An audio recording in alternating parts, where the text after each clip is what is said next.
এখন যাব বাড়িতে। সব দিনের তুলনায় আজকের দোকানটা একটু জলদি বন্ধ করছি, তার কারণ একটু হসপিটালে যেতে হবে। আর দেখো এই সবজিগুলো কালকে তোমাদের দাদাভাই এনেছিল, যেভাবে দোকানে রেখেছিল আর বাড়িতে নিতে কেউরই মনে ছিল না, তো আজকে নিয়ে যাচ্ছি। দোকানটা বন্ধ করার আগে না দোকানের সামনেটা একটু ঝাড় দিয়ে নিচ্ছে, কারণ প্রচুর নোংরা হয়ে গেছে। নোংরাগুলো যদি এক জায়গায় করে না রেখে যাবো, তাহলে ঝাড় দেওয়ালা আসলে নোংরাগুলো আর আমার নেবে না। দেখো বড়বাবু ডাইরেক্ট স্কুল থেকে এসে প্রত্যেকদিনই এভাবে দোকানে চলে আসে, 6টার সময় আসে, ও সন্ধ্যা 6টার সময় স্কুল থেকে বের হয়।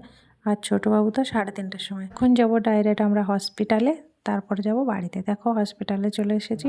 এখানে দেখো তোমাদের দাদাভাই সিরিয়ালে বসে আছে, নম্বর পড়লে তবেই তোমাদের দাদাভাই উপরে যাবে। হসপিটাল থেকে ডাইরেক্ট চলে আসলাম বাড়িতে। আর এখানে দেখো বাড়িতে আসার পরে ছোটবাবু পড়াশোনা করেছে, তাও আবার টর্চ লাইট লাগিয়ে।